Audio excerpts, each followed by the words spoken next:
I'm getting very comfortable on this one. Excuse me. Let's get ready. Now, I'm not a I told you so type of person, but I told you so. Check this out. I put out a video on all my social medias that a video, excuse me, of a spirit on the cloud or spirit stand on the cloud. I think I entitled it. However, on TikTok, I labeled it. What did I label it? Hold on. I labeled it proof we are more than human. And I get from time to time people saying, "Oh, that's just a cloud. That's just a cloud." And I said on the video, this is how we look outside of this flesh, but we look independently different to God. But we all look like this, but independently to God. Have you ever wondered if we are more than human? It's been said that we are spirit beings having a human experience, yet have we ever thought or wonder about what our spiritual spirit being really looks like, what we really look like? The following picture is just a glimpse of what we likely look like in spirit, our natural selves, thus still being individually different in our appearance to God. This amazing photo was captured while sitting at a red light and noticing the lines of planes also known as chemtrails. However, when you look to the left you will see a short line or what appears to be a short line going up right which planes do not go. This brought on the curiosity of the viewer, otherwise known as a sky gazer, to take a photo and take a closer look, while repeatedly asking out loud, "What is that?" As you can see in this amazing photo, there is a spiritual being standing on a cloud talking to four orbs, and the head of this spirit being is turned to the right towards the sky gazers as if asking, "You can see me?" This is yet another truth that we're in the last days as heaven is ascending closer to this earth's realm.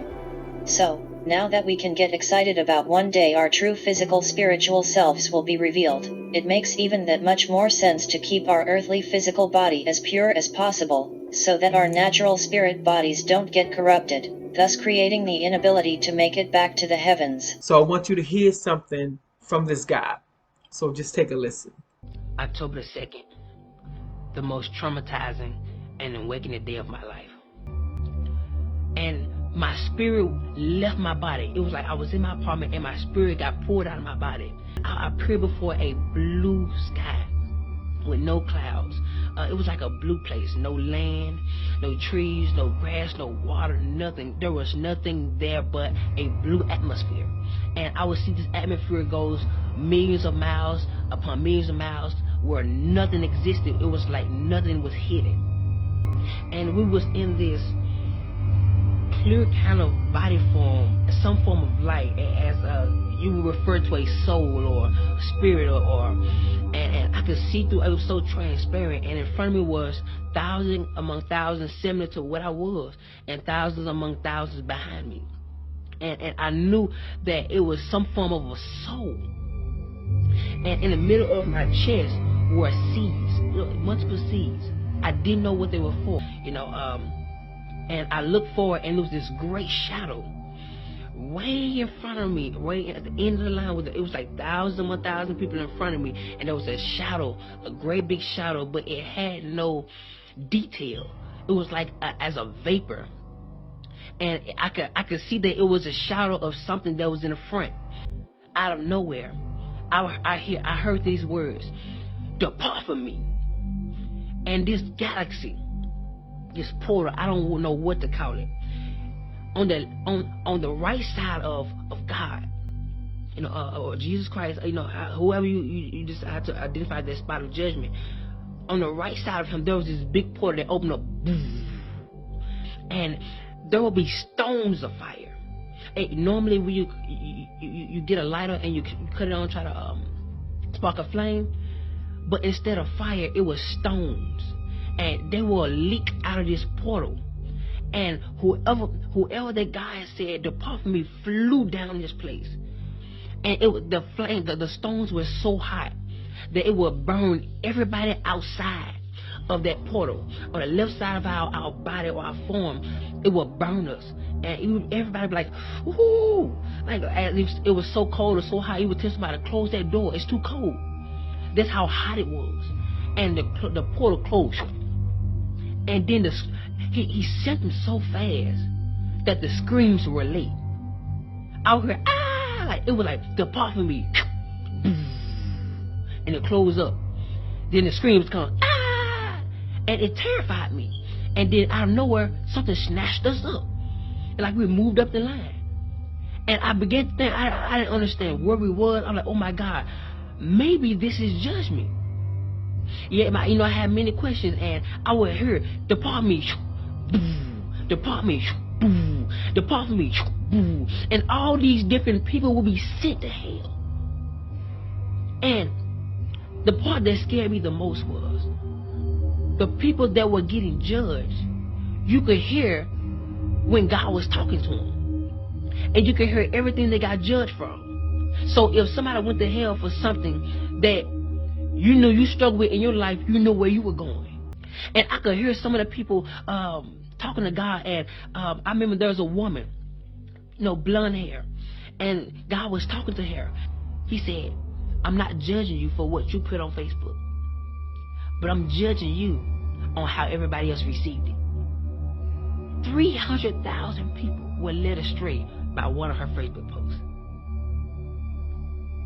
And he said their blood was on her hands. And out of nowhere, he said, depart from me. And I'm talking about, I couldn't express how powerful his words were. It's as if he said, depart from me, and everything shook. Boom. And she was sent with great force. And the portal opened up. Boom. She was a flash. And it would close.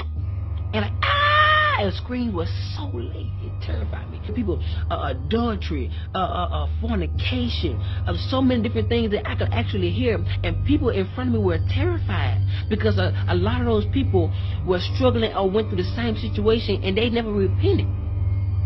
So 1,000, 1,000, sent here. They would go, they were flying. They was flying so fast. I've never seen something so fast. And it got to the point where I was next in line, and he called me up, and he started talking to me. And keep in mind that our life held us hand to hand. So anything we did in our life, our life testified against us. So you couldn't lie because your life testified. Say, yes, you did. You did this. You did this at this time. Yes, you did. And whenever God would speak to me, you would see a big screen, like you would see as if whatever God says, it comes to life. And so he started talking to me, and he started telling me everything that I could have did better.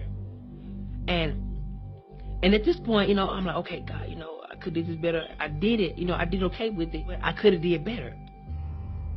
So he began to say other things, and he brought up this specific woman, and he asked me, why didn't I forgive her? And he gave me her specific name. I'm not going to say it. He gave me her specific name. And I knew exactly what he was talking about. He asked me, why didn't I forgive her? I said, I did, God. I did forgive her. He said, well, if you forgave her, when you get on the phone and talk to her, why is it that you treat her like the situation happened all over again? And I'm like, God, but I did forgive her. He said, well, if you forgave her, why are those seeds still in your chest? And I looked down. I was like, oh my God. That's what those are for. Those are seeds of what I did in my life. The things I didn't forgive. So he was talking to me, and I was like, oh my God. And he told me, he looked at me and said, because you didn't forgive her, I didn't forgive you some of your sins. And I was like, oh my God. And he started telling me so many other things, and he ain't told me not one good thing yet. And at this point, I'm getting terrified because my mind is starting now going to a place where I'm imagining how hot this fire is going to be when this portal opens. And so, I'm scared. I didn't know how to explain how terrified I was. Words can't describe. When you meet God face, words can't describe how terrifying it is to look your Creator face to face. Where there's nothing hid from Him. There's nothing. Your inner thoughts are revealed before Him. Your perception, how you feel, everything that you hosted in this body is presented before Him. And so, I got to a point where I didn't want to hear God no more. I was really turning my head because I was afraid that, it's already made his mind up. I was so afraid. And so I turned my head. I don't want to hear no more of it. My mind, I'm just really trying to imagine how hot hell is going to be. I'm like, oh my God, Lord, I have no more chance. If I go down there, I can't come back. Like, Lord, please don't send me to hell. Please, like, God, please. I'm begging you. And I'm more terrified. I was more terrified than I can express. And at this point, I no longer wanted to hear what he had to say, because I knew at this point, you know, I was going to hell. And out of nowhere, there was this one feeling that would come over the interface of my soul. And I would turn my head, and it would go in slow motion, and the tears would fly from my face. And I looked at God, and I was looking at his judgment. What was going to be my judgment? And he looked at me, he said, face to face, you don't get a well done. You get a you barely made it. And he stepped back and said, come. And at this point, I was so confused. I'm like, oh my God. And on the left side of God, heaven would open up, so soft, with brilliant lights. The colors were indescribable. Like colors I've never seen before in my life. It was so pretty, so amazing. And the colors will blossom as they grow, and as they grew, and the heaven will open up so gentle. And I will walk toward that direction, and my hand would go in the portal. And when my hand went through, it got bigger. My arm went through, it got bigger. It was like I was growing into a mature state of a glorified body. And so my leg went through and I got bigger, and you can see how big I got on the other side, and how my soul was being transformed into a glorified body. And my body would go through it, and only piece that was left behind was my leg. And right before my last foot got in, I woke up. The dream scared me so bad. I was underneath our living room table for hours. I was so terrified. I was terrified to move. I was terrified to do anything, because I was afraid it was going to be added to my judgment. I thought that was the judgment. That didn't feel like a dream. And at that moment, I was asking God, why did you give me this dream? He said, because I want you to warn my people that the things which you saw are the things that shall be. Forgive. Let go. I couldn't describe how many people that allow for unforgiveness to grow in them, and it caused a bitterness, which caused them to do things that they got judged for. That thing caused them not to make it to heaven. So today I encourage you to get it right with God. Get it right with your fellow friends, your enemies, the church hurt that causes you to attack people in silence. Go get it right, because hell is not worth it. So today, choose love. You hear what he just said? Did you hear how he described how we look, how he and everybody in that line standing before God for judgment looked? I told you so.